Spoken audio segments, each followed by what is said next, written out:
Welcome along to a brand new series of the Matchbook Cheltenham Trail. I'm your host, Daniel Hussey, and delighted to be joined for a third series by Donn McClean and Matt Tombs. Guys, very excited. Don, it feels like this year's jump season started off with a bang. Is that just recency bias, or is it probably the best start in years? I mean, I'm just thinking out loud here. Help me out. Yeah. No, look, it's I think it's kind of the same every year, Dan. You look forward to it, and the kind of the flat, it bubbles away underneath the flat season, and the flat season, the final big days in the flat, and there are big days. But then, so all of a sudden, I think, like, people say, when does the national hunt season start? Some people say it starts on the day after the Punchestown Festival, which is fair enough. But the Chepstow meeting that used to be the Mercedes-Benz meeting, there's the Charlie Hall Chase, the Down Royal meeting, the Listowel Festival as well, but in September, that's kind of when you start thinking about it really. And then the Cheltenham November meeting, and now it used to be the same day as the Punchestown meeting, the Morgiana Hurdle meeting. Since the Irish calendar has been rejigged, it's the Navan meeting, the Troy Town Chase, and for Tria Chase meeting now on the same weekend as the Cheltenham November meeting, and that's when it really starts. But I suppose we've had some very high profile horses from last season making their debuts, and as we're going to discuss, very successfully, and that's probably ignited it a little bit more. I think that probably makes it, I don't know, it kind of whets the appetite even more when you see good horses going on and doing good things. Then to me, that really sets up the season ahead. Yeah. And Matt, it probably sums up where the racing is at the moment, where I was at Cheltenham November meeting. I felt I was missing some action, not being in Navan. Obviously, one of the days was cancelled. But the Cheltenham November meeting itself, it might not have, the star horses that are going to end up at the festival, one or two exceptions, obviously. But I really enjoyed the meeting, and I felt everyone was there. It was a national hunt. Fans, probably as racing was at the festival 10, 15 years ago. Yeah, and as you say, Daniel, that's what's different about that meeting and some of the other meetings during the winter. It's hardcore national hunt racing fans, and it creates a great atmosphere. Even though you are trying to, between races, get to watch at Navan, where there was some fantastic racing rather than some good racing on. Brilliant start to the season, and the ground's been the key to it. In the modern day, you have to have a fair bit of cut in the ground to get these horses out this time of year, and we got it, and it was great. And Matt, we're starting this Cheltenham Trail series for the third time. The start we did in November. We couldn't really make November happen last year. We kicked it off in January. Phenomenal support from guys, from listeners and viewers. So do get your comments in and questions from Matt and Don throughout the weeks. We're starting this Cheltenham Trail, Matt, but Matchbook are also starting sponsoring Punchestown races. We have a long-term deal in place with Punchestown throughout the season, which culminates in a €50,000 bonus for any horse that wins a maiden hurdle in Punchestown prior to the festival, the Punchestown Festival that is, and goes on to win a Grade 1 at Punchestown. So while this is the Matchbook Cheltenham Trail, we are looking at other bigger meetings. It's just an easier name to encompass everything along with National Hunt. But we have a lot of exciting stuff here in Matchbook, but I didn't want to give that Punchestown bonus a mention. Yeah, it's a fantastic bonus, and it's something that can be done. The Irish programme, as Don was mentioning, has changed since 2 seasons ago, the advent of the Irish autumn festivals at Navan, Punchestown and Fairyhouse. So slightly different races. But in those 2 seasons since the autumn festival began, horses have done the double of the Matchbook sponsored races and the Grade 1 at the Punchestown Festival. Last year, Roncy won the 2-mile maiden hurdle at last week's meeting and won the 2-mile Grade 1 novice hurdle at the Punchestown Festival. Cocktail Brute could easily have been in my Eyecatchers this week. He was impressive in dispatching the Grade 2 DRF bumper winner Colcannon. So you've got really good horses running in these races, and they could be a lot of fun for that bonus as the season goes on. Yeah, very much looking forward to that. And Matchbook are also sponsoring the Crattostown Chase at Punchestown this Sunday. It is on John Durkin Day. It's going to be live on RT television. It is known as the Matchbook Betting Exchange Crattostown Chase. We will look at the 5-day decks at the end of the show, just a brief look to give people a taste of what's to come, and also touch on the John Durkin there as well. So racing's coming left, right and centre. Before we get going, if you can take 2 seconds wherever you're watching or listening, hit that like button, subscribe or follow, completely free to the podcast. We also, on the Punchestown team, had 2 tickets to give away for this Sunday's John Durkin Day. So we'll be doing that throughout the week on Matchbook socials and podcasts.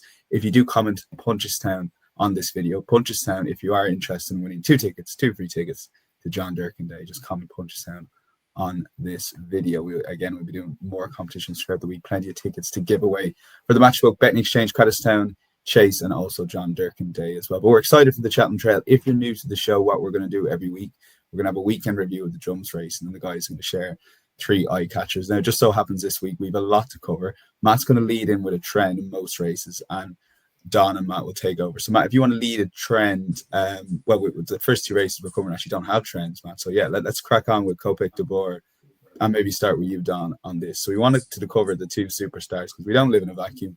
Some of the bigger races just might not have it for the Cheltenham Festival.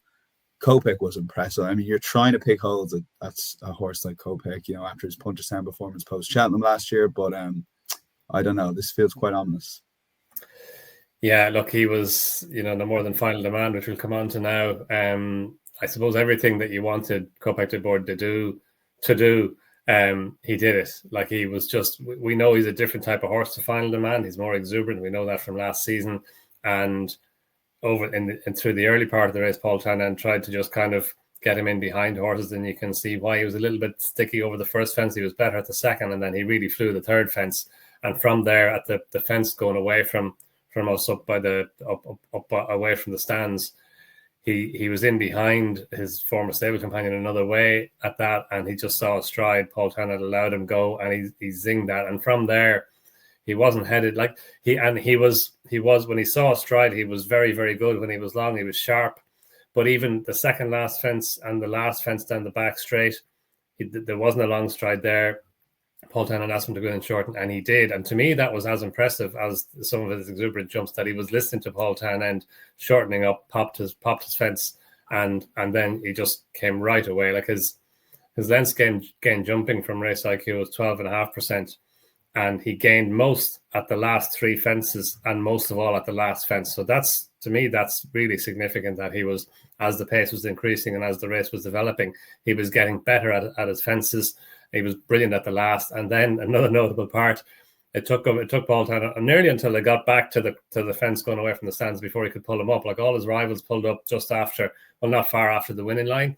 And we know at Navan, it's a stiff pull up to the winning line. I'm sure when you get to the winning line, you're happy enough to pull up, but he didn't. He kept on going around the corner and back again. And he beat a horse in Lovely Hurling. Like, he's a 145 rated horse of JP McManus and Colin Murphy's. He's a good progressive horse, 145 over hurdles, making his chasing bow as well. And he beat him well, and Lovely Hurling in turn came away from the rest. So, look, he was such a good hurdler last season. Kopek de Boer, he won 3 of his 4 hurdles, including the Supreme Novices hurdle. He had a rating in the high 150s over hurdles.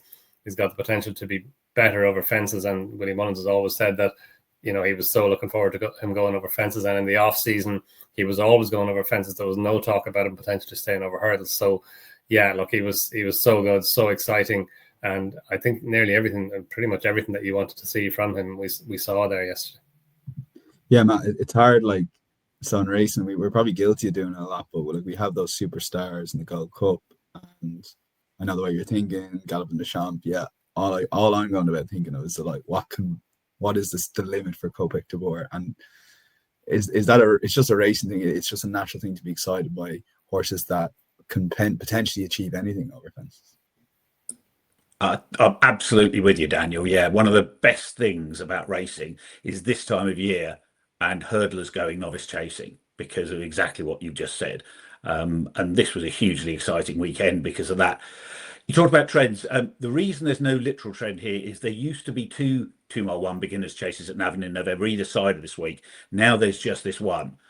But Willie Mullins has introduced Vateur, Duvan, Min, Album Photo, Footpad to win a Navan November 2 mile 1 beginners in recent years. So he often brings a superstar chaser here if the ground's okay. Absolutely echo what Don was saying about Kopek de Boer, and in particular that he can jump quickly when he was let down. Off a long stride, he was fast and aggressive, but as Don was saying, he can get in and land with momentum quickly, and that's really crucial, as we'll come on to a bit later in the show, for a 2 miler.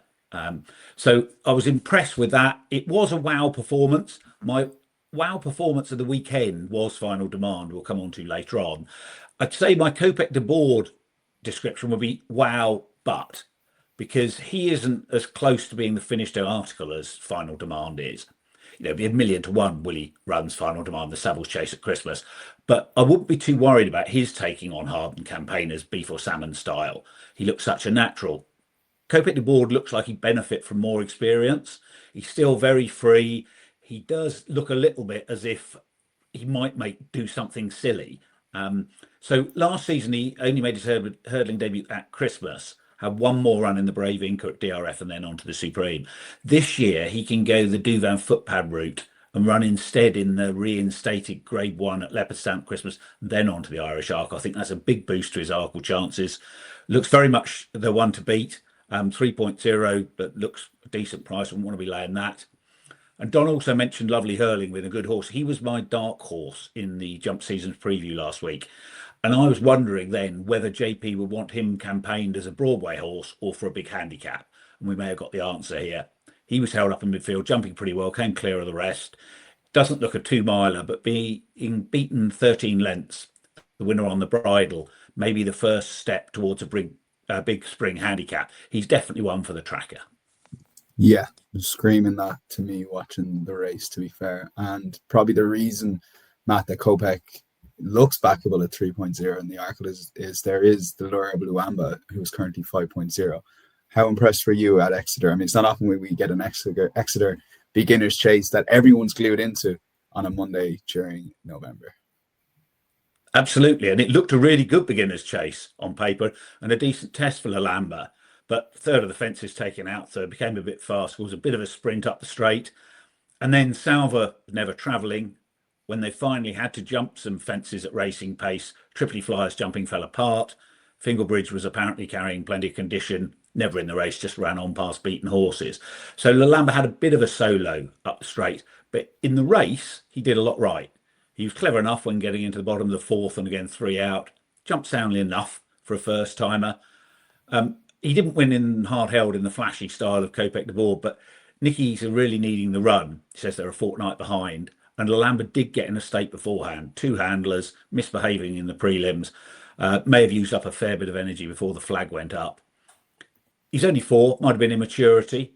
And afterwards, I rewatched the prelims when he ran in the Triumph. And whilst he was a bit on his toes at the start, not in any way exceptionally for a juvenile. From what I could see in the paddock, he looked okay. Nicky did say at the time he was a baby, and he still looked at Exeter a bit like that. So you can argue that either way, that he's got extra improvement in him as he matures during the season, or that he might not be ready for an Arkle. Since the weight for age got abolished 2008 5-year-olds 0 from 12. And Nico seems to be of the opinion that he needs stepping up in trip when he tackles top novices because of the way he jumps. And I can see Nico's point. In his jumping style looks neat and efficient, conserving energy, which is what you want over longer trips where horses get tired. By contrast, over 2 miles, where horses that jump well generally don't finish tired, the track advantage of aggressive jumping, eating out length at the fences, can be really valuable, putting your opponents under pressure, as Copic de Board was doing. From what we got to see of the jumping here, Luamba didn't have that aggressive jumping of a 2-miler. The race IQ data had him losing nearly 6 miles an hour at his fences. So it's early days. I'm delighted Nicky is planning on the Henry VIII, going down the 2-mile route for the time being. We don't know what he faced there. The next shortest British trained runners in the Arkle market, 34.0. So it might not be that strong a race, and a perfect opportunity for Luamba to home his 2-mile jumping technique. In our jump season preview, I put him up as a horse to take on later in the season when he comes up against the top novices, especially in the Arkle.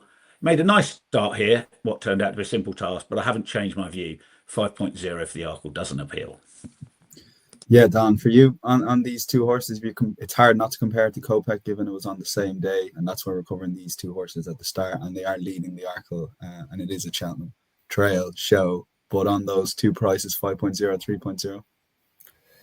Yeah, no, I agree with them, and if anything, I totally agree with Matt. I'd say if I had to back one, either Copic de Board at 3.0 or Luamba at 5.0, I'd back Copic de Board at 3.0, even with a shorter price.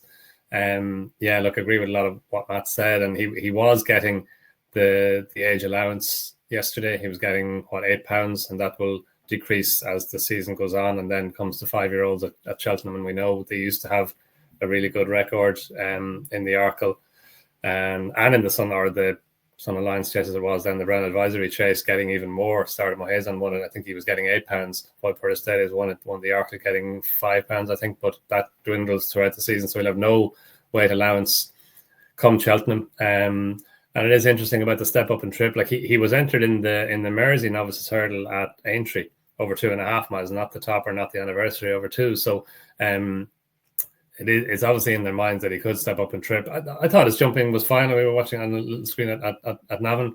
It looked good to me. He was maybe got in tight, wasn't as exuberant as Kopek de Board was. And as Matt says, 2-mile chasers, they kind of live on the edge. The top ones, they're more exuberant at their fences. But look, that might come in time. And look, he was such a good hurdler last season. He was one of the, if not the top juvenile hurdler around. So look, he's a fascinating horse. I suppose you definitely settle for connections and Nicky Henderson, Nico de Bonville. I'm sure they settled for exactly what he did yesterday. He was very good. And I'd say 5.0 about him for the Arkle is around about right. So look, yeah. The Henry VIII, that's interesting because Sandown is going to be, we know that's a real jumping test, those 7 fences down the back straight, and that would be good to see him over 2 miles there. So that will tell us more about whether 2 or 2.5 miles is going to be his trip. But there's no grade 1 2.5 mile novices chase at Cheltenham anymore. So if he is going up and trip and he's going to contest a grade 1 at Cheltenham, it's all the way out to 3 miles, or it's the Arkle. So I still think the Arkle is going to be his Cheltenham Festival target. Yeah, and that's great, giving horses less choice. I mean, there has still been debate on, and like some people do like having that third grade 1. We've said it last year. We don't have to go over all ground, Matt, Don, that it gives horses a decision to make, go 2 miles, 3 miles, and that has to be good for racing. And the lure of the Cheltenham Festival, who knows? That should be enough for Nicky, surely, to stick with Ulamba over 2 miles, Matt. Yeah, I think so. And there was a lot of toys being thrown out the pram a bit last year. Horses being described as 2.5 mile specialists, like Croke Park, even though he'd won the 1 3 mile grade 1 that had already happened in Ireland. And for those who like irony after that, they might have noted that both the Arkle winner Django Bailly and the Broadway winner Lecky Watson have both run exclusively at intermediate trips before the festival. Yeah, well said. But we will definitely get a couple of comments. And if you do have any strong opinions on that, feel free to comment on the YouTube. And we will always engage and maybe have them thrown back at Matt and Don throughout the season. There have been tough questions thrown our way. So just give listeners and viewers understand, we're going to do the Cheltenham races now and then on to the rest of the Navan card. We wanted to cover those 2 horses in full. So Matt, hit us with your trend for the Schlur chase and your thoughts on the winner, Load the Sud. So this was the Friday feature at Cheltenham, and it was an absolute blowout in terms of conditions. I can assure you that as someone who was on track. Yeah, it's been a really good trial for Cheltenham over course and distance. 4 months later, the champion chase, and a fair one for the few runners who've tried the Ryanair. Runners 6 for 26 in the champion chase, 68% profit. In the Ryanair, they finished 8-1-3-2. And Load the Sud was visually impressive, did everything right. Impressing with how he jumped and travelled in a race, run at good gallop in, as you say, very testing conditions. Dan Skelton said he had him very fit for this. And although he won the Grade 1 Henry VIII afterwards last season, arguably his best performance was in the November at this meeting. All the jumping early on in 2 mile races at Cheltenham really suits Load the Sud. He's a good jumper, he gets into a rhythm quickly. And whilst he went on good ground this meeting last year, testing ground seems to suit him ideally. Dan said he hoped to be calling an inspection on Champion Chase Day. And he also said that running him in the Kingmaker was a mistake. He wasn't fresh enough for the Arkle. So if that's right, the Tingle Creek might be a big ask in 3 weeks' time, and he might then go from there to the Champion Chase. He actually had quite a hard race here, I suspect, because even though he could cruise home at the business end, they'd gone really hard in the ground. And it can be deceiving when a horse doesn't have to do anything in the last 100 yards and you think he's had an easy race and they haven't. So what quite the form is, I'm not sure. His main rivals did a lot wrong. Liberty Hunter came down to 6th. Matata did too much too soon, didn't get home. And John Bond did most things wrong. Didn't jump well. His fencing got more ragged as the race progressed. Never looked happy after a mistake at the 3rd, making all sorts of different poor shapes over his fences. Nicky said his horses aren't normally that fit this time of year, a couple of weeks behind, but John Bond was beaten well before fitness became an issue. So he's only 9, but this is his 5th season of top tier competition. Perhaps he's had enough. Perhaps he remembered the Champion Chase, has bad memories of Cheltenham that are built from never being quite as good here. It's 3 below par runs in a row over 2 miles. But perhaps Nicky Henderson, who is as good at anyone at getting horses back, will have him absolutely cherry right for the Tingle Creek and he'll be a different horse. Don put him up in the jump season preview as a top horse to oppose. I've joined at Don's camp. So as good as Lotus had looked here, I'm not sure what he achieved. I want to see him do it again before considering him a champion chase prospect. He might have been flattered. 13.0 for the champion chase doesn't appeal. Yeah, John, Don, maybe give you a props on John Bon. I don't think you probably expected to be that right that quick from our jump season, which incidentally wherever you would listen or watch. But yeah, it's rare you get it to be right so quickly and bask in the glory on episode 1. Yeah, it's a rarity, all right. Look, I'm not really one to bask in somebody's defeat, but at the same time, look, I did say that I thought, he if he was going to win a race, it would be the Schler Chase this season. But as Matt said, he did everything wrong. And look, I'm sure we're going to see a different horse at the Tingle Creek. I'm sure that Nicky Henderson has been planning a route to the Tingle Creek, and his training has been geared towards going and winning that again. He's won the last 2, so to go and win another Tingle Creek. But yeah, he made that mistake down the back straight, and he was never in a rhythm after that. If Matata had jumped the final fence a little bit better than if he jumped it normally, like JJ Slevin performed heroics to just stay on board, John Bon would have finished 3rd, and he would have lost his record of never being out of the first 2 and all. He's run 18 times, he's won 13 times, and finished 2nd 5 times. He's never been out of the first 2, which is quite an incredible record. Like he's a phenomenal horse. But he's 9 rising 10. I think he's on the wane, and I do think that he'll reverse placings with Lotus Hood in the Tingle Creek, and all of what Matt said, I agree with all of that. That Lotus Hood is best when he's fresh. He's run 4 times fresh since 2023. He finished 2nd once and won 3 times, including on Saturday. And the one defeat, the second, was in the Betfair Hurdle when he was sent off a 28-1 shot. So he's at his best when he's fresh. It looks like the Skeletons are going to run him in the Tingle Creek, which again you can understand why, because primary objective is get him back for the champion chase and then leave him after that, because he had that one run, as Matt said, in the Kingmaker after winning the Henry VIII on Tingle Creek Chase Day last year. So run the Tingle Creek, leave him off after that. But no, I'd be against him in the Tingle Creek, especially if the ground doesn't come up soft.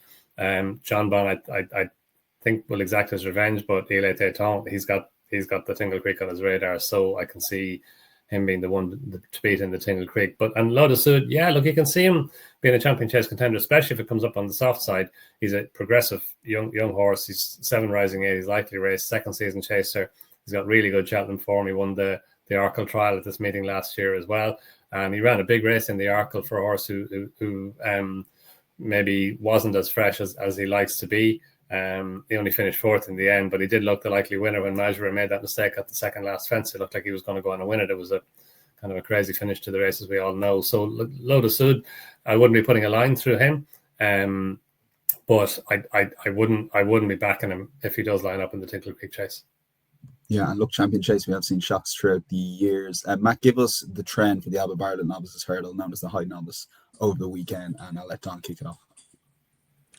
Yeah, this used to be one of the best novice hurdles run before the festival, but with the best horses starting later, so nearly all the best novices in Ireland, it's been a weaker race. So the stats are that runners have finished 3-6-1, 2-0, 1-1, P1 in the first 6 Albert Bartletts, but they're 0 from 20 since. And runners are 1 from 16 in the Bearing Bingham. The last to place was Parlour Games in 2015. Okay, those trends suggest not a trial run, but if you read Paul Nichols's quote after race, Don, and this is a classic, don't say it, don't say it, don't say it. He's a real class horse, and I've waited a long time to have a really classy one since Denman and some of those. Chatting to someone who was in the media scrum when he said that, part of him also said, I really don't want to put these quotes out there, because Paul, once you put those quotes out, you can't take them back. Yeah, that's it. You put Denman in the same sentence as in the winner's enclosure, and yeah, that's the one that people cotton on to. And look, you can see Paul Nicholls, he does seem to be really excited about this horse, and he did it well. He travelled really well into his race, and he took it up off heads up and went on and won nicely. So look, you can see why Connections and the McNeil family are going to be really excited about him. So it's going to be very interesting to see where he goes next. What I would say is, I maybe we'll come on to it with Eyecatchers, but Heads Up is a horse that I flagged up at the start of the season as well. And he went around the inside the whole way, and it's a theme that was consistent throughout the weekend. Maybe it was more prevalent on Saturday and maybe even more so on Sunday than on Friday. But even on Friday, as legends have it, went towards the inside in the conditional jockeys race, whereas Denham and Lord Manifest came more towards the near side, and as legends have it, was nearly one of my eye catchers as a result of that. I thought he did really well. The three of them finished clear. Then on Saturday, Goal Road went around the inside with Supremely West, and the Coquito came out towards the outside, towards the near side, and won well. The Tombs and Donn went down the inside, and he faded in the race. That Lavender Hill Mob won. And interestingly, Sam Tristan Davis rode Goal Road and went down the inside of the previous race. Then he rode Lavender Hill Mob and went around the outside. So obviously he decided from one race to the next that the outside was the place to be. And Heads Up went around the inside. He led. So I think we can probably mark him up on the bare form of that run. He's a horse. So I'm probably looking for reasons to why he might be marked up on the bare form of a run. But I think he can be on this basis, and he's a horse to keep in mind. And not to forget, for all that the Hyde hurdle is not a good pointer, as Matt said, to Cheltenham Festival success.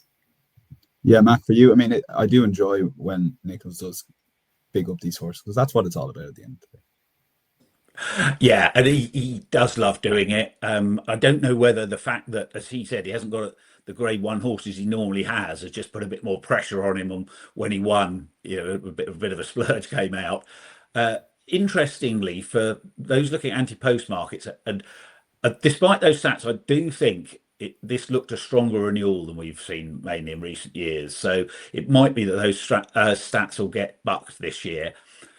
For those who are looking at the anti-post markets, if all goes well at Newbury and the Challow, No Drama This End goes to Cheltenham. 5 of Paul's previous 6 Challow winners got to the festival, all bar Captain T, ran in the Baring Bingham rather than the Albert Bartlett. So if you think you've seen a superstar novice hurdler here, you want to back anti-post, history suggests the Baring Bingham is about 13.0, more likely to get you a run for your money than the Albert Bartlett, 17.0. But the Baring Bingham's not a race Paul's had a good record in. And that's because he doesn't want them to peak as novice hurdlers. His other comment was, what a lovely chaser he'll make. He wants No Drama This End running in King George's and Gold Cups for several seasons. It's not March 2026 he's dreaming about. He's 0 from 10 in the Baring Bingham. Even a champion hurdler and Rock on Ruby, Gold Cup winner Denman got beaten. Paul trained 9 of those 10 over fences, 8 of them on graded conditions races. They were good horses. So I suspect it will be fences and next season, or more like the season after, that we see the best of No Drama This End. Part of Paul's genius as a trainer is his patience with the top horses. So whilst I thought the performance suggested real star quality, it's not this season's festival. I expect him to be back at by me. King's Bucks was interesting. He stayed on strongly, might be better at 3 miles. Albert Bartlett is in a long-range anti-post race. 10 of the last 12 winners gone off double-figure prices. Plenty of them bigger at SP than anti-post. But King's Bucks does look one for the notebook for Matt. And Great Fleet travelled well, but went out quickly, having been keyed. He had a wind up over the summer. Might be seen to better effect on a sound surface. So with Heads Up as well that Don's described, this may prove form to follow, but the winner's a really exciting long-term prospect. Okay, yeah, and it's important, as Matt said, trends are there, trends used as a punter's guide, but also basically to take them in that context for sure. And Matt's sticking with another trend, which is the Arkle Trophy Trial, the November Novices Chase. I mean, this one of the rare winners I had for the week in July Flower, but great battle. I mean, it could have gone either way at one point. Hard not to compare this mare to Put the Kettle On, I guess. Absolutely. Who Henry did the November Arkle double with 6 seasons ago. I thought this was a pretty good renewal of the race. As you say, a cracking spectacle. July Flower's got an interesting backstory in terms of form. She won a 3-year-old Grade 1 bumper at Fontainebleau, came over to Aintree for the mare's Grade 2 bumper, bombed out. 2.5 lengths second to one of the top French hurdlers, Logins Bleu, in the 4-year-old Grade 1, Auteuil, then bombed out in the form meet. And she's then since running the French champion hurdle over an extended 3-mile one. Now, the races are run at a very different pace there, so it's not like a 3-mile one top hurdle here, but even so. And she'd been alternating between France and Ireland in terms of where she was trained. She's now with Henry on a more permanent basis since last season. She won Grade 3 mares races at Christmas, 5th in the mares Grade 1s at Cheltenham and Punchestown at intermediate trips, and she'd never really fired in Britain, so there's a bit of chat about whether travelling was an issue. She showed she can handle that. I don't know what her trip is. She won easily in her mares beginners at Limerick last month over 2 mile 3. The eye-catching element of that was her enthusiasm for jumping fences and her inclination to launch herself when on a long stride. She's a bit more measured at Cheltenham, still big and bold. Ideally, she'd get consistently a little lower and faster if she's going down the Arkle route. But she was very good at the last two fences here where it really matters. You would just be a bit worried in an Arkle whether she'd get out of her ground if she spent too much time in the air early on. But hopefully her technique will get slicker with experience. She's in the right yard to do that. And Timeform gave her a rating of 146. So gelding rating 153. Getting her to an Arkle winning mark with normal improvement through the season, it looks feasible. So I'm open-minded about her trip, want to see about the jumping. She's one to keep an eye on. 21.0 looks about right for the Arkle, given the other performance we've already discussed. And the intermediate trip Mare's Chase might suit her. There's a bit of 13.0 around for that, although it's looking a deeper contest than previously. Read the beaten horses. Novices have an excellent record at the festival handicap, especially the handicap chases. Many people will know they won 60% of the four main handicaps at the last five festivals: Grand Annual, Plate, Ultima, Kinmure. Sometimes they campaign quietly in small races to get a mark. Sometimes they start the season with aspirations in these sort of autumn graded conditions races, have excuses, end up well handicapped. Sometimes they hide in graded conditions races and achieve the same result. And the trend is that runners from the November 2 from 15, the Grand Annual, very big profit with that from those two winners. And there's some interesting horses beaten in this.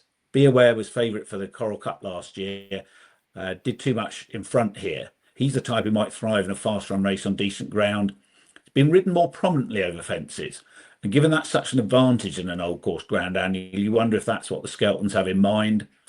Stencil went off favourite for the Fred Winter. It was even keener. He took a fierce hold and no chance in consequence. He's worth forgiving this, though last season's juveniles do look a weak crop.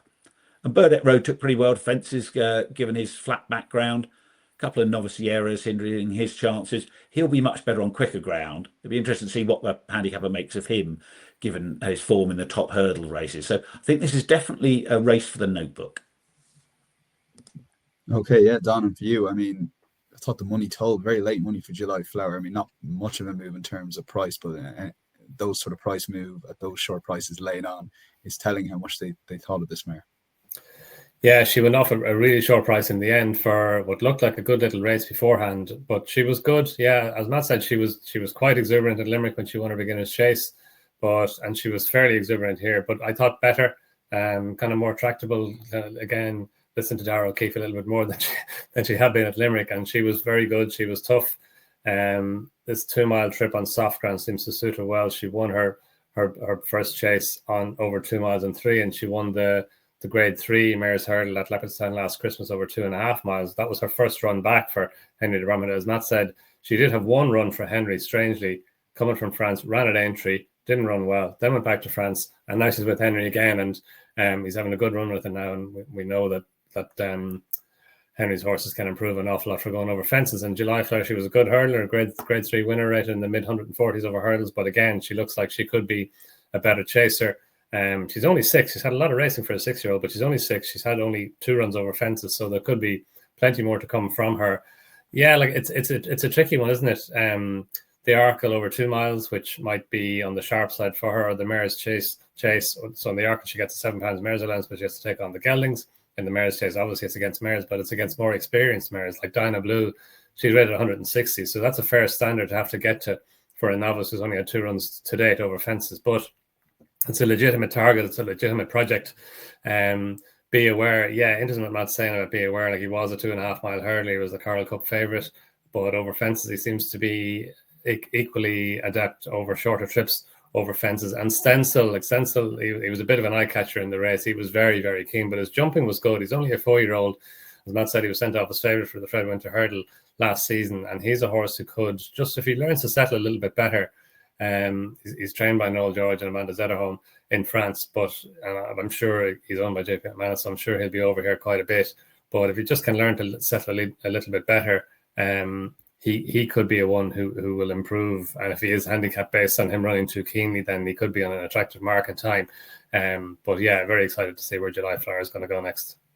Okay, yeah, and a couple of shout outs to some of the beaten horses from both Matt and Don. We're going to touch on the Paddy Power, Matt. We don't have a trend itself. Panic Attack for the Skeltons. It was interesting to read the quotes after. So when Panic Attack missed the plate in March, they made this race their target, and now the plan's going Mare's race in Doncaster and possibly the Mare's Chase at Cheltenham in March. Yeah, it was superb bit of training again, wasn't it? Brilliant target training to be winning a pot like this, a very prestigious race with a mare of her decent quality, but not the sort of quality we're used to. And I think that is something we need to flag here. This was a 0 to 145 handicap chase, effectively. When we were talking on the WhatsApp group, I joked whether we should be including this in the show, because they're not the sort of races that would normally have any impact on Cheltenham.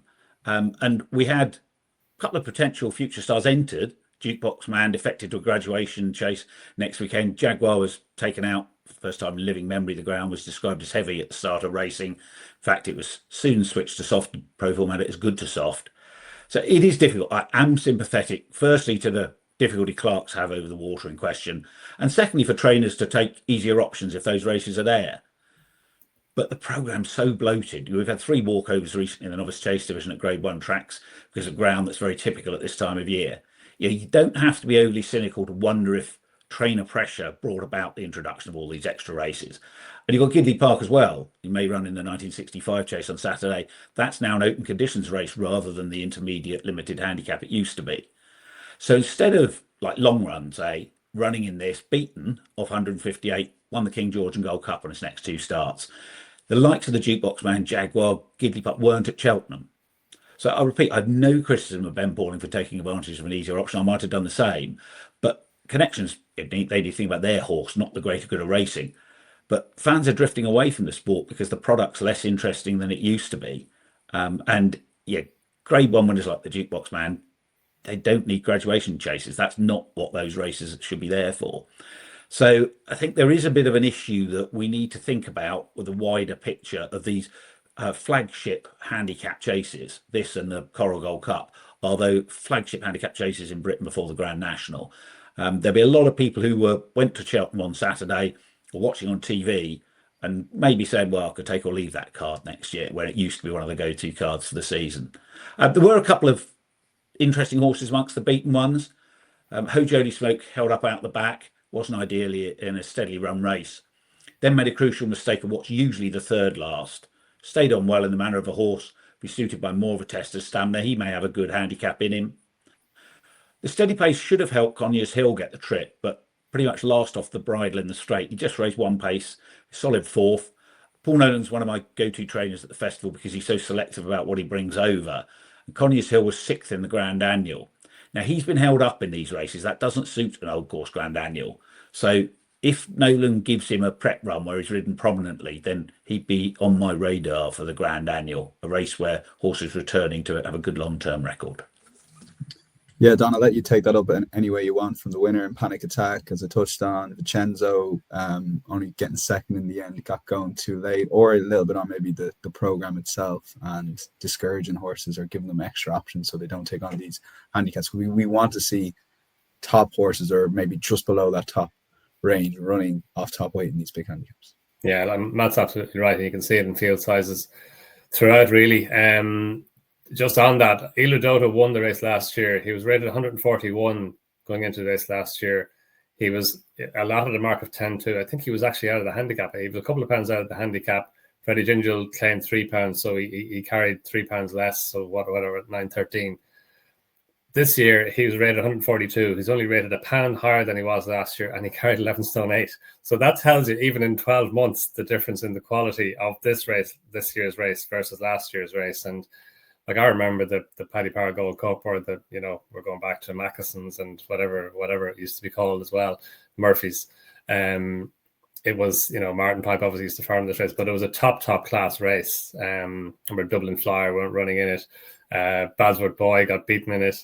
It was the top notchers, and as Matt said, long run is the top Grade 1 horses running in this, the Paddy Power or the Murphys or the Mackeson, whatever it was called at the time. And it's definitely fallen from grace, not 105 effectively, as Matt was saying. It's a pity for a race that had that status in terms of the early part of the National Hunt season. It was the race you look forward to for weeks beforehand. That said, look, Panic Attack was good in winning it. She was racing for the first time this season. She does go well fresh, so she's won after a break before and run well after a break before.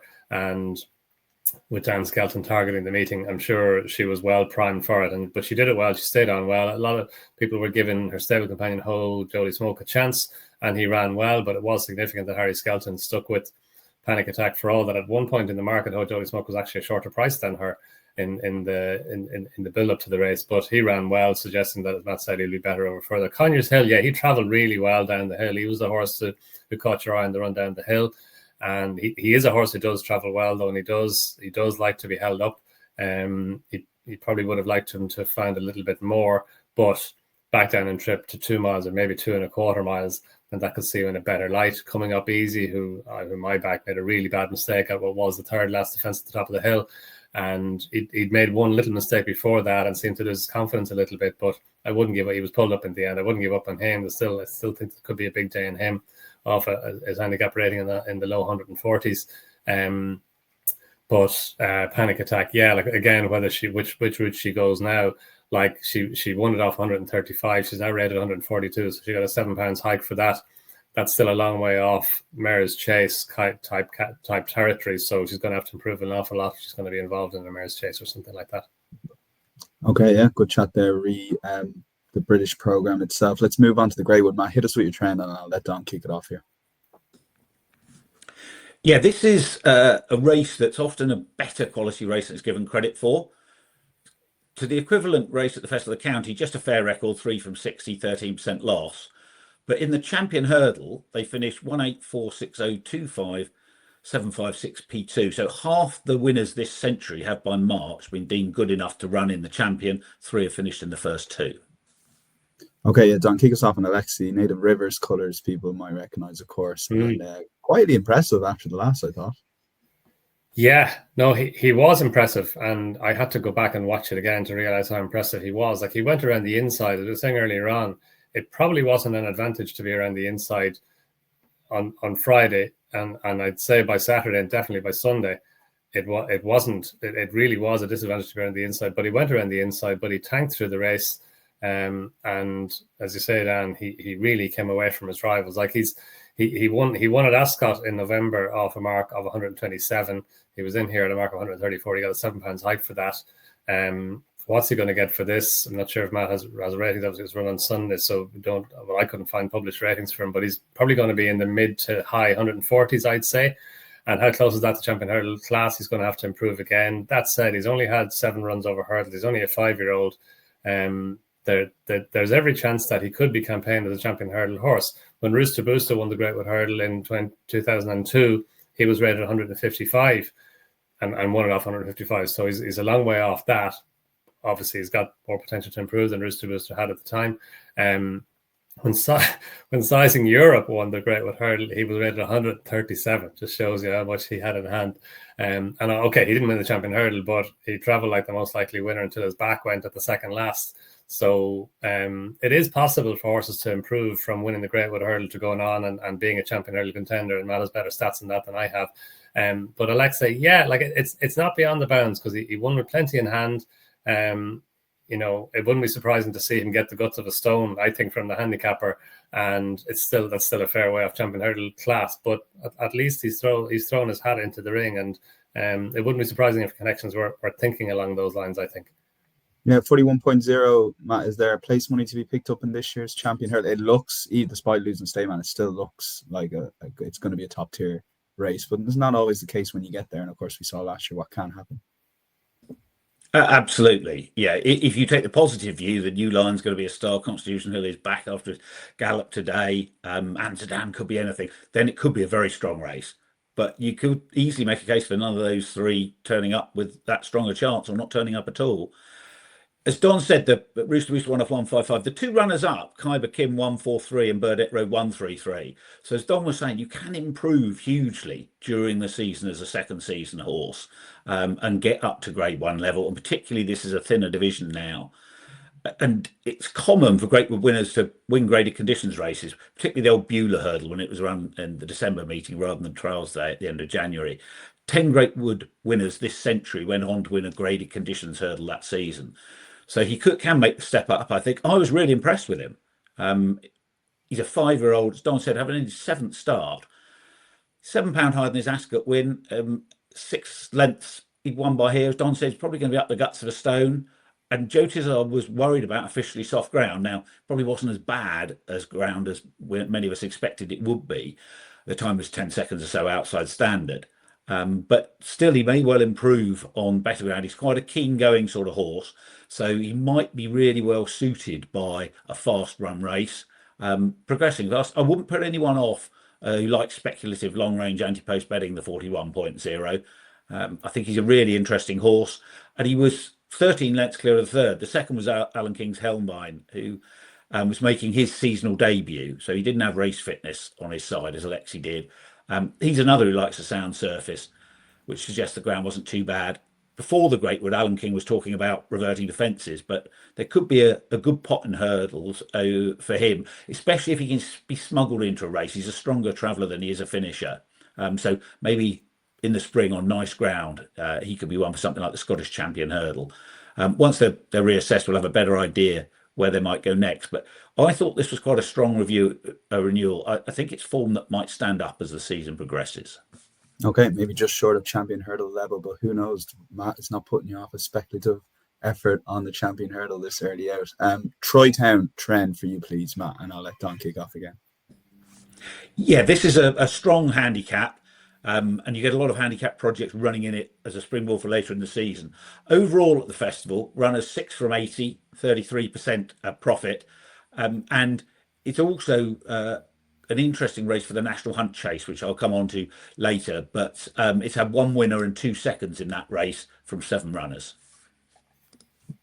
Yeah, full disclosure on Answer to Cave, Don, one of my favourite horses. I backed him for last year's Brown Advisory, and just, not that this passed me by, but there was other stuff. The Ireland match was kicking off. I didn't really have time to go through the Troy Town card, but I was proud watching Answer to Cave. Is this horse there? Have we seen the ceiling of this horse yet? Probably not. Like, brilliant for Terence O'Brien. Like, really good trainer with a relatively small group of horses down in Cork.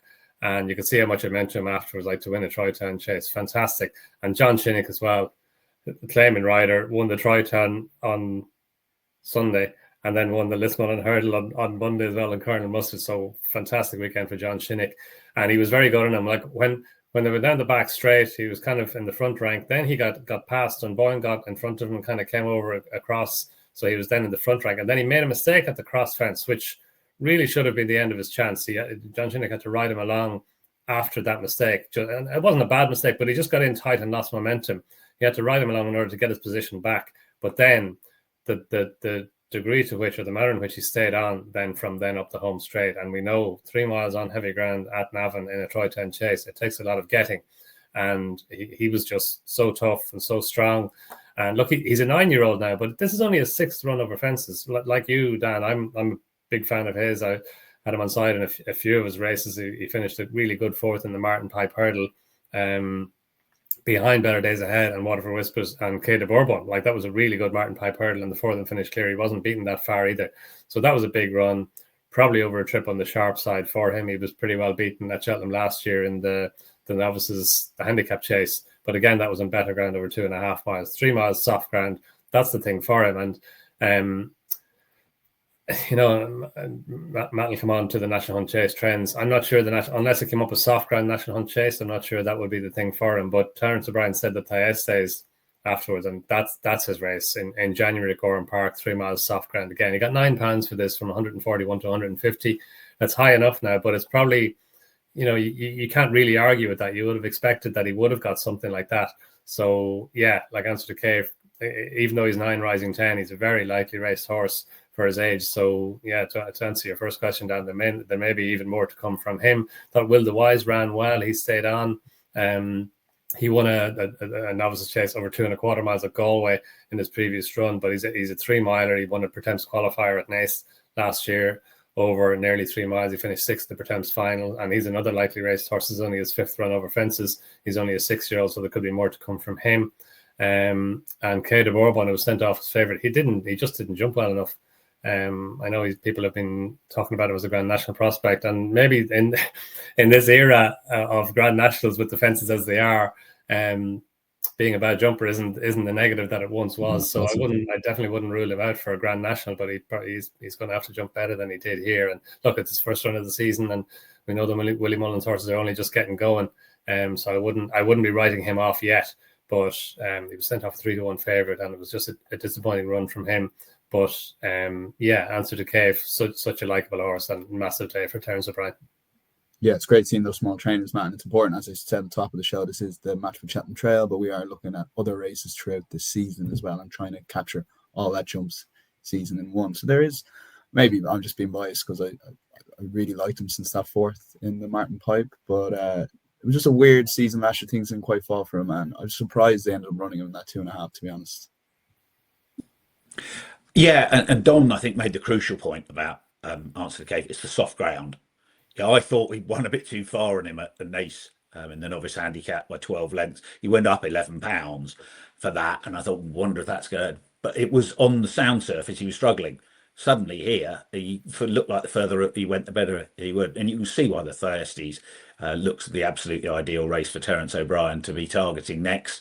And it's fantastic. A couple of us on the show come from an era where there were a lot of medium and small size trainers who would have the odd good horse and who would win these big races. And it's become much more of a rarity now with the mega yards and the professionalization of the acquisition process. So it's quite romantic and warms your heart a bit when you see good trainers like Terence O'Brien having a big race winner. Just going to that National Hunt Chase point, I think that Answer to Cave might stay marathon trips. So as Don said, you want it to be soft ground. But if it was, and he could get into the 0 to 145, actually he's gone up to 150 this morning. So when I was writing that, I didn't realise he was going to go up so high. So maybe something like the Irish National.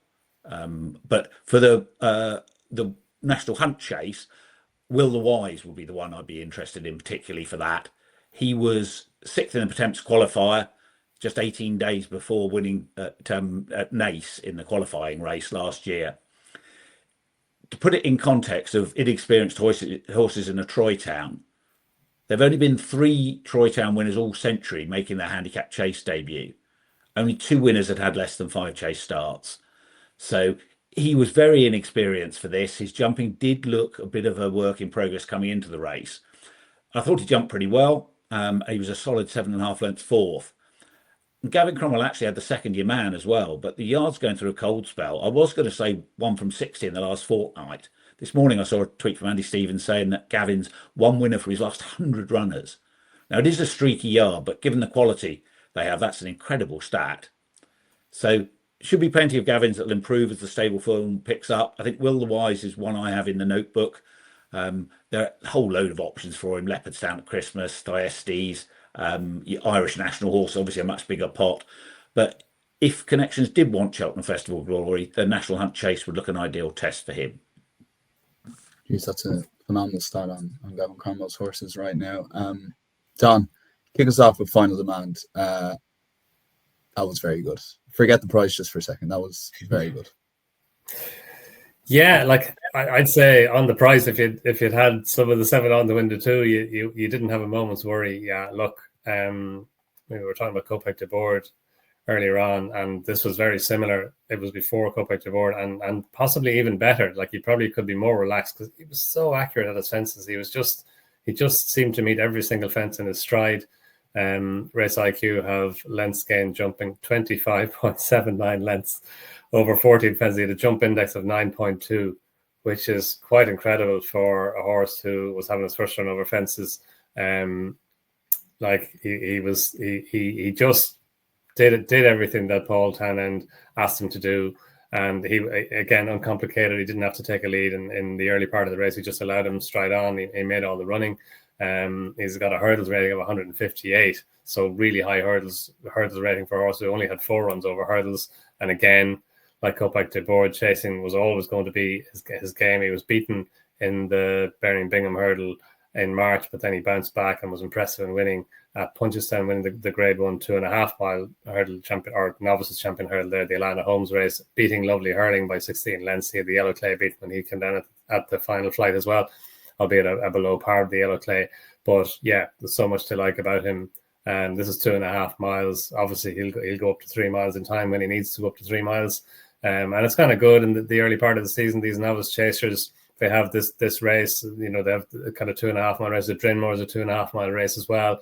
But it's essentially for staying novices who are going to just again gain experience over the slightly shorter trip before stepping up to stayers trips later in the season.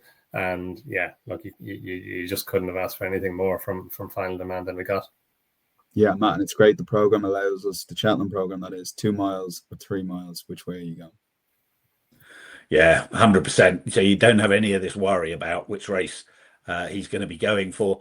A really stylish performance from Final Demand. This wow factor for me was the performance of the week. He jumped soundly, but he was quick to out when he needs to be. Paul Townend hadn't put the race to bed by that stage. He was happy to allow him to cruise clear between the last two.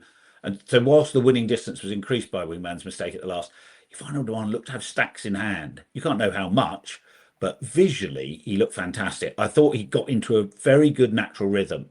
You know, first and foremost, as an novice, you've got to jump the fence as well. But some horses do that. They get knocked out of a galloping rhythm.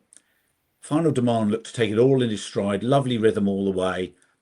It's only one chase start, the beginner's chase, so I'm in danger of hyperbole here. But his jumping reminded me a bit of Best Mate. Always seemed to get himself on a good stride, popped his fences, land running, minimise the use of energy jumping because it leaves it available for the business end. So important in staying chases where horses get tired. Fantastic stats on the race IQ data Don explained a moment ago. Things couldn't have gone any better here. 2.75 for the Broadway in a race where it's 21.0 bar. So that might look a skinny price, but Willie Mullins had 3 odds-on favourites in the last 5 renewals, including last year when there were only 2 level weights novice chases rather than 4. His only defeat did come at Cheltenham in the Bearing Bingham, as we've discussed. So rewatching that, I didn't see anything to make me think the track didn't suit him. Might be the Bearing Bingham test didn't suit him.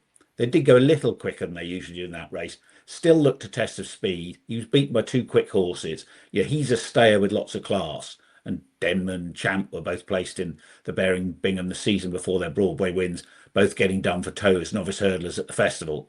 So whilst there'll remain a small niggle in my mind about Cheltenham until we see him there in March, my hunch is it's a red herring. The one concern I suppose you would have is he is a very big horse, well over 17 hands. So hopefully for the good of the sport, he'll stay sound. He has real star quality. But if you are taking a short price anti-post, you're probably taking a bigger chance than usual about a setback ruling him out. And a couple of good placed horses here. Wingman running well until making a mess of the last. He should improve and stepped up to 3 miles. And now is the hour. Had the mud he loves. But he'll be seen to best effect at a mile or so more. He's still in contention when coming down 2 out in the National Hunt Chase, and he's yet to win from 7 starts over fences. But ran well here, allowed to coast home as his third position was secured. He ran off 141 in the Irish National. That sort of mark looks exploitable when he gets his conditions. Okay, let's move on. I mean, exciting horse. Talk about him for a long time, but let's go on to the Fortua Chase and found a 50 back-to-back winners of this race, Matt. So hit us with your trends and thoughts on the race. Yeah, this is a race that's often stronger than it's given credit for in terms of producing festival winners. Winners have finished U1, 4-1, 3, 2-2, 1-3 in the Champion Chase. 3 of the 6 runners in the Ryanair finished third. So runners from the festival have done well. Does need some context because Willie sends his Champion Chase A-teamer to the Hilly Way, and if he has a second string to the Tingle Creek, he's only had 10 runners in the 4-Trio All Century. And although he had 2 this year, they again weren't the ones he's targeting the Champion Chase with.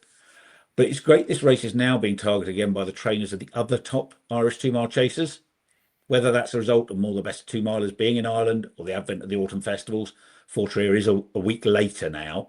I'm not sure. Now, in the end, Marine National and Solness, who won all 3 Grade 1s in Ireland last year and the Champion Chase between them, defected because of the ground. But they were intended runners. We still had a previous Champion Chase with Captain Guinness, Mayor's Chase winner Dino Blue, and 164 rated founder 50.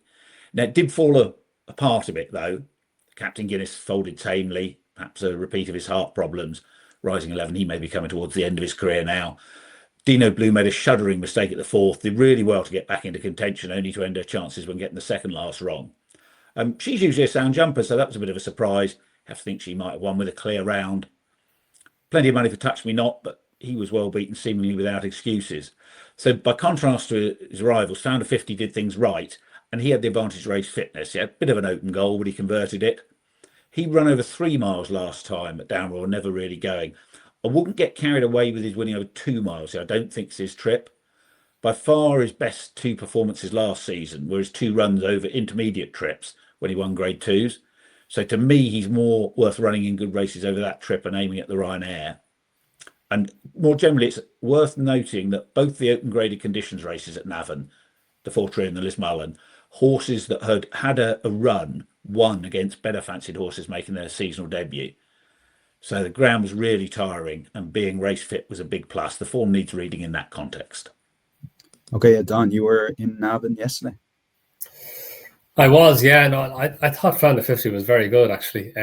He's a horse who I've kind of struggled with kind of getting to grips with him, with what his optimum conditions are. And you could absolutely see why Connections had to go at the 3 mile race, the Champion Chase at Down Royal on his previous run. And like watching that race back, you can't say that he didn't stay the 3 miles. Like he actually looked to get outpaced at the top of the hill. Like Enval was brilliant on the day as he often is at Down Royal, and Founder 50 just seemed to get outpaced. But he wasn't beaten any further than the distance by which he was behind the leaders at the top of the hill. So you kind of thought, where is he going to go next? But this was very good. Ridden aggressively, soft ground 2 miles at Navan. So a stamina test over the minimum trip on heavy ground, that seems to suit him well. Jack Kennedy was aggressive on him, positive on him. He did everything pretty much right. As Matt was saying, Diana Blue made a really bad mistake down the back straight. Mark Walsh did well to stay on board, and she made another mistake as well at, I think, the second last or maybe the last, which just put Paige any chance she had of winning the race. But she did well to get back into the race. Captain Guinness, like he was clinically abnormal after his last run. So obviously that's resurfaced here. It wasn't running, for all that he did travel well into the race and looked like he was going to be a player before he weakened quite quickly. But Founder 50, I agree with Matt on his trip. Like his 2 mile runs, like while he did win a Maggle Chase at Aintree as a novice, and he finished second behind Gaelic Warrior in an Arkle. I think if they're progressing, if they're continuing on with the kind of stepping back up and trip, I think 2.5 miles is a trip, and therefore the Ryanair is going to be his Cheltenham target. But this is a good performance. Like he won this race last year, and when he did, he beat Solness by a neck, and he beat Sinicia. And at the time, it was disappointing because, well, for me it was anyway, because he only just scraped home. But actually, then Solness came out and won the 2 Grade 1s at Leopardstown. Sinicia even won the Webster Cup, a Grade 2 race, I think. So the form of that race actually worked out really well afterwards. So Founder 50, maybe because he hasn't kind of copper fastened what optimum conditions for him are. Maybe he'll just be an underrated horse. But yeah, 2.5 miles and ridden aggressively, I think, over 2.5 miles, ideally on easy ground, then that could see him in his best possible light. Okay, open trip perhaps in that 2 mile division, even just the Irish division, seems fascinating for the coming months when we lead into the Leopardstown races, both Christmas and the DRF. And Matt, final race before we get to the Eyecatchers here, longer show than we're going to typically have, just given loads of good races basically to cover. The Lismullen Hurdle, Colin Mustard, 10-year-old, beat the Yellow Clay and Jet Tower. And I know you do want to talk about the Yellow Clay, so hit us with the trend and your thoughts on the race. Yeah, the trend here is that runners were 1 from 45 at the first 21 festivals this century, but the Lismullens now produced 3 of the last 4 Stayers Hurdle winners. Interestingly, all 3, Bob Ollinger, Cider Burley, Flooring Porter, were beaten here. That might prove a trend to follow. This is 2 mile 4, not 3 miles. Navan's a stiff track, as Don was saying, and the ground was very deep this year. Stayers tend to be built up gradually during the season. I suspect it was often fitness as much as the trip that got those Stayers Hurdle winners beaten here. And this renewal, they look to go an over-strong gallop. Jatara and the Yellow Clay got really tired in heavy ground. Jatara was fit from a flat campaign. Paul Townend seemed determined to try and use that fitness from the front. May have overcooked it. Jack Kennedy may have got sucked into following Paul. They were doing 22 miles an hour all the way up the run-in, and the patiently ridden, race-fit Colonel Mustard came and mugged them. Now, perhaps the winner's a more confident horse, having broken a 20-race losing streak last time in a minded conditions race at Sligo. Getting the head in front can do wonders for a horse's confidence. Certainly great for Colonel Mustard to win. He's been fantastic for Lorna Fowler's team, closing on nearly £250,000 in earnings. He may be hard to place now, but he's done everything he needs to do for this season. The Yellow Clay comes out of the best horse at level weights, beating 2 3/4 lengths, giving £6. Look to take a blow and then stay on. He's not the first of Gordon's good horses to need his first run of this season quite badly. The difference is that he looked to have a really hard race here. So horses come from left field during the winter and win the Stayers Hurdle these days. It's not such a good race for pre-Christmas anti-post punting now. I'd want to see some good vibes from Gordon about how the Yellow Clays come out of this race. Never ideal to have a gruel on your seasonal debut. But if he takes the race well, then the 17.0 would look a big price for the Stayers Hurdle. I could see myself backing him later in the season. Okay, Don, and on that point, maybe the Yellow Clay, first of all, trends, looks good, stepping up in trip, but that slow motion finish, as Matt touched on, you'd want to see how the horse came out of the race first. Yeah, no, Matt's absolutely spot on the way the race was run. I'd say he's absolutely right. The Paul Townend had a fitness advantage with Jatara over his main rival, the Yellow Clay, who was making a season return.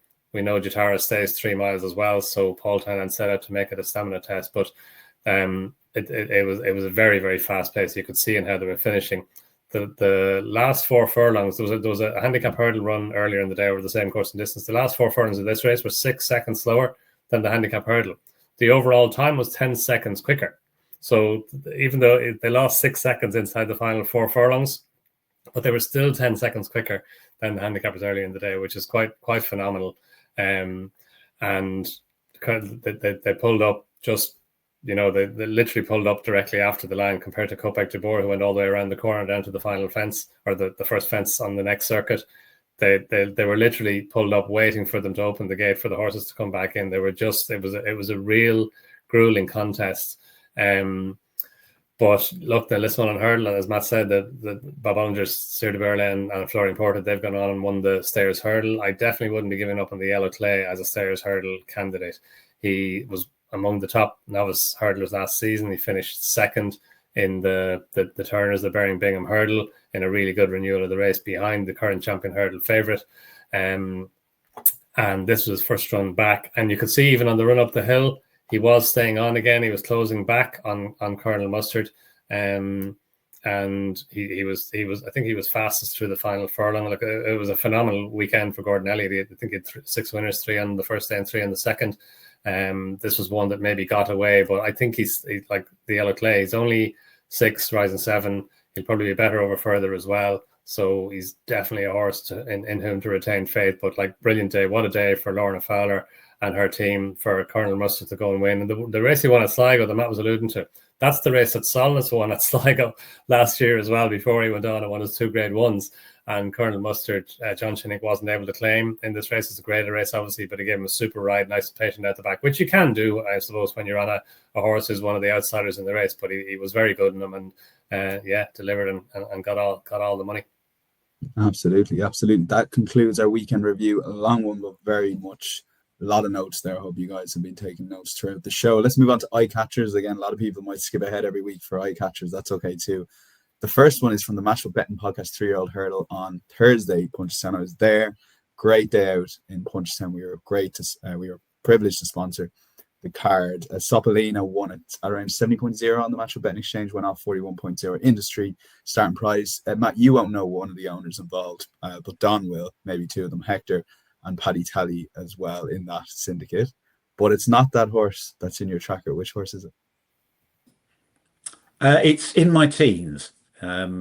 She travelled well. It was a slowly run race. It was her hurdles debut. Wasn't given a hard time at the business end. 1 3/4 lengths, 4th. Now, Brazil and Aramax were purchased to go hurdling, albeit from Coolmore in Brazil's case, for JP McManus. Last year, both his runners in the race, Put Your Hands Together, who won, and the 9th, Beyond Your Dreams, well fancied. Horses McManus has owned from their first starts, in their cases on the flat for Joseph O'Brien. So I wonder if that's becoming the McManus modus operandi for the Fred Winter. Have the horses for a flat campaign and control how they get experienced as racehorses, and then target the Fred Winter. In My Teens, 4 runs on the flat between June and October for McManus and Gavin Cromwell. Smart and progressive form, ended up rated 98. And as mentioned earlier, made a hurdles debut when Gavin's going through a cold spell. So be no surprise if the Fred Winter was her target. Second Eyecatchers, Kim Rock in the 2.5 mile novices limited handicap chase, Cheltenham on Sunday. They went steadily and he jumped and travelled well at the back of the field, getting into contention under considerate handling when nodding and stumbling at the last. Until 2022, that was a conditions race, not a limited handicap. It was often used as an opportunity to get experience of jumping the Cheltenham fences with a festival handicap in mind. That conditions race produced 4 festival handicap chase winners this century, including 2 in the novices handicap chase. So whilst it is a different race now, I think shrewd trainers will still use it in a similar way.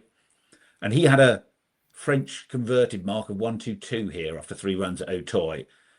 In the first renewal back of the festival's novice handicap chase with a £20 weight spread, 129 needed to get a run, 134 to be in the handicap proper. Expect it to be a bit lower to get in the handicap proper going forward.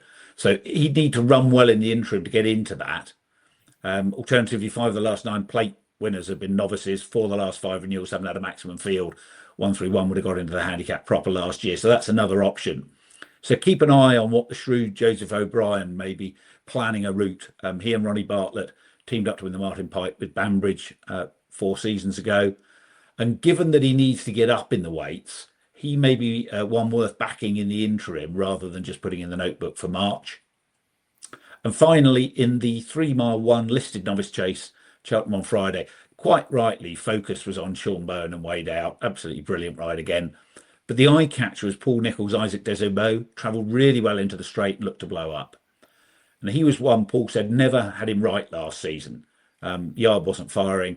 The Ditchett team think he's a different horse this year. And he has good novice hurdling form from 2 seasons ago.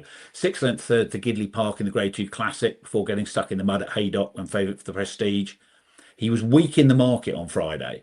And the way he ran suggested a horse in good form who needed the run. Harry Cobden gave him every chance, typically wasn't hard in when his chance had gone. So he's beaten 12 3/4 lengths by a horse rated £10 higher than him. He's been left on 127. That's £6 below his hurdles mark.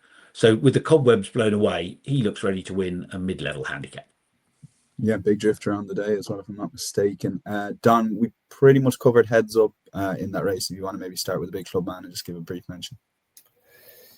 Yeah, just on heads up. Yeah, all we mentioned earlier on. I still think he's a horse worth following out around the inside, which probably wasn't the place to be in the day. And he split Calypso Chance and Classical Creek in a listed bumper at Navan last December, and that form was enhanced by 2 over the course of the weekend. So I think John McConnell's horse is still a horse in him to retain faith. The other one is Celestial Tune for Tom Cooper, who was very, very good in winning the Mayor's bumper at Cheltenham on Saturday. Big weekend for Tom Cooper and Brian Cooper. They won the 2 bumpers at Cheltenham over the course of the weekend. So that was brilliant. But Celestial Tune, she's a filly in whom they've always had plenty of faith. That's her second win now. They didn't go a fast pace. The finishing speed was 110% of overall speed, and she might be maybe knocked on that because she was given a super ride by Sean Bowen again from the front. He dictated the pace, and it was a sedate pace, and she was able to quicken off it. So that might be a stick that is used with which to beat her as we go through the season. But she was still fastest of all through the final 3 furlongs. So even though she was well positioned through the race, she was positioned to best advantage visually. You can see that she came right away from her rivals, and she was fastest of all. Rock Sensation, she finished off her race well, and she was the eye catcher coming from further back. But Celestial Tune was still faster than she was through the final 3 furlongs. And Shaw Lynn won this race last year for Paddy Toomey. She went on and won the Mayor's listed, or the Grade 2 Mayor's bumper at the Aintree Grand National meeting, and that could be a target for Celestial Tune. But it wouldn't be surprising if they came back to Cheltenham back in March as well and target the champion bumper with. She gets a £7 allowance, and Bambino Fever won it last year. Relegate won it a few years ago. Fiona won it a few years ago. So three of the last 9 renewals of the champion bumper have been won by fillies or mares. So she's Celestial Tune. She's a filly to keep in mind for Tom Cooper. And the other one is the big clubman Paul Nolan's horse, who I thought ran really well in the Monksfield Hurdle. This was a bounce back to form by Calypso Chance. Great to see. He was a very good bumper horse last year. He was sent off as favourite for the champion bumper on the back of that win in that race at Navan in December. And he was disappointing on his first run this season, but this was him right back to form. But the big club man really gave him a race. He was back in the field early on. He was 5th of the 6 remaining runners turning for home, and he stayed on really well on the near side. It kind of reminded me a little bit of Latest Exhibition, who interestingly didn't run in the Monksfield hurdle, ran in the Feroction hurdle instead over 2 miles. The Monksfield's over 2.5. Paul Nolan trained him as well. He finished second to Eyecatchers in that race. Then he went and won the Navan hurdle, Latest Exhibition at a Grade 2 race. Then he won the Nathaniel Lacey hurdle at the Dublin Racing Festival. And I'm sure the big club man, he has to improve an awful lot to be as good as Latest Exhibition was. But that's only his second run over hurdles. And he won at Wexford over 2 miles, shaping as if he'd be better over further. He stepped up to 2.5 here, and again he shaped as if he might be better over further. So maybe that the 2 miles 6 of the Nathaniel Lacey race will be a good race for him. The Navan Novice hurdle as well, back here over the same course and distance, 2.5 miles, a Grade 2 race on probably on soft ground. Again, at the test of stamina that Navan represents, then that could be a race for him as well. But the big club man, he's a looks like a real stamina horse, so a horse to keep in mind, I think, as well. Yeah, I was thoroughly impressed on your second one, Celestial Tune. Completely, absolutely bolted up there. So it could be anything it can in that mare's bumper. Before we get on to the Punchestown cards on Sunday, Matt, there was a question in, and please get your questions in going forward. Comment on YouTube, hit us up on Twitter or X. What anti-post race can you see now that holds the most value with a lot of the price of horses not being intended runners? That's from Michael Walker. Yeah, I think the answer to that is the usual answer, which is the Ryanair. So behind the favourite, Matchbook, Ilete Tom, both going the Champion Chase route. John Bond's plenty to prove now, but they're still targeting the Champion Chase. Gaelic Warrior going for the King George. If that goes well, like to go for the Gold Cup. Grey Dawning go for the Betfair Chase. Similar comments apply to him. Willie says Imperi Pass likely to bypass Cheltenham going for Aintree. Not so sure what Nicky's got in mind for Django Bay in the spring, but of those shorter than 26.0, perhaps he's the most likely other one to run the Ryanair. So if it's your thing to bet at short prices, anti-post at this stage, I think you could do a lot worse than the 3.5 about Factor File, who's the most impressive winner of the whole meeting for me in March. And that is a race that very few of those at the front of the market look likely to run. Okay, do you agree with that, Don, or just in generic terms, in terms of your anti-post strategy right now? Yeah, anti-post strategy is resist the temptation to get too involved at this stage. Yeah, absolutely, Matt's bang on with the Ryanair Chase. Just the champion, when Stetman came out of the champion hurdle, you're kind of looking and thinking, how's that going to shape down? What's Lossimat going to do? Is Constitution Hill going to be back? So Gina's in the betting for that. That's a race that could just kind of not be as deep as the anti-post market looks at the moment. And yeah, Stairs hurdle likewise. Ballyburn is in there. He still has to prove that he's going to be back as good over hurdles as he was 2 seasons ago over hurdles. So, and he's taken out a lot of the market. So yeah, there are interesting topics of conversation in there, even among the top the Grade 1 anti-post markets. Yeah, and look, anti-post betting has changed. Does not mean there's still not opportunities there. Just maybe have to look a little bit outside the box, as we touched on in previous series. But we're going to take a look at the Punchestown Sunday card, and we're actually going to start with a Matchbook Betting Exchange, Creditstown Chase. We're very excited about this, and Matchbook are going to be sponsoring that race. Going to be live on RT here in Ireland, and also Racing TV both in Ireland and the UK. Dom, we have entries there, and if you want to maybe just briefly touch on a couple of them that are potentially interesting you, we're obviously recording this 5 days out. Yeah, it's looking like a really interesting. I mean, it's a fairly small field of entries, but if they all run, it's this could be a hell of a race. Like Westport Cove he's just he gets out and goes fast. He was really good in winning the Kilbegna Chase at Roscommon, the last Grade 3 chase. He was beaten by Gold Dancer at Galway the time before that, but that was over 2.25 miles up the hill at Galway, and back at Roscommon last time admittedly on goodish ground. He was just very, very good, just zips away there on the Paul Town end. So if the ground wasn't too soft, then he would be a big player. You can see him getting out in front and at least being an exciting horse to watch. And if you're backing him, it's going to be an exciting ride. Relieved of Duties is a horse I like quite a lot. He beat Full of Life in a chase on his chasing debut at Ferryhouse back in early October. And then I thought he ran really well last time at Cheltenham to finish second behind Al Nilam. He's a Rob Core Gordon Elliott horse, and he looks like he's going to be a better chaser than Hurdler. And this 2 mile trip at Punchestown, that should suit him well. Fleur in the Park's another horse. We mentioned Fleur in the Park before. He won over, or he finished second behind Top and to go over 2.5 miles, then dropped back to 2 miles at Wexford last time and won well. Beat Tully Hill, and Tully Hill seemed to run his race. He made one bad mistake early on, Tully Hill, but then his jumping was good after that, and Fleur in the Park beat him on merit. So he's Andy Slattery's horse. If he takes his chance, then he'll be a big player in that race. But no, the Craddockstown Chase, or the Matchbook Betting Exchange Craddockstown Chase, it's a race that has been a good pointer in the past. Henry de Bromhead, obviously, he's been a really big exponent of it and using it for his really top class horses to kick on. But no, it's a really interesting Grade 2 novices chase over the minimum trip at this time of the season. Yeah, Matt, and any trends for punters to look out for, or anything based on the winners? Or Don sort of touched on a lot of that, but anything you can see? We've only just got those 5-day decks, but and some of this year's horses already. Yeah, there've been some absolute top notches win this. The Great Moscow Flyer, you might be able to see behind me. Sizing Europe both did the Craddockstown Arkle Champion Chase treble, and Moscow Flyer would have secured the bonus. He won the 2 mile Grade 1 novice chase at the Punchestown Festival as well. So it's very early in the season to know how good these horses are. The one that jumped at me was one of them that Dom mentioned and that we talked about before, Fleur in the Park. Now, Tully Hill is not a reliable yardstick that he beat at Wexford last time, but he was a horse who was running at over 3 miles, run very well behind Jasmine DeVoe and Honesty Policy, beaten just over 6 lengths at the Punchestown Festival.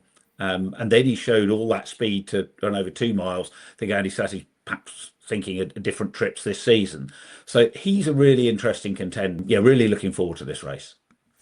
Yeah, very much so too. And just having a look at the John Durkin entries as well, we potentially have a burn up there too if all those goes. Of course, these are 5-day decks, and we're pretty much done, guys. My thanks to Matt and Don. It was a long first episode, and a bit of feedback requests from anyone watching or listening. And this is the type of length. In general, it will be under the hour like last year. I know we ran on a bit, but do you like that length of show? Please let us know in the comments, or anything you'd like to see us cover throughout the season. But it's been a long one. We're looking forward to covering this right up till March on the Matchbook Cheltenham Trail. But we'll be back this time next week with a preview, and we'll be reviewing both the John Durkin Matchbook Betting Exchange, Craddockstown Novice Chase, and the rest of the weekend's action. But my thanks to the guys.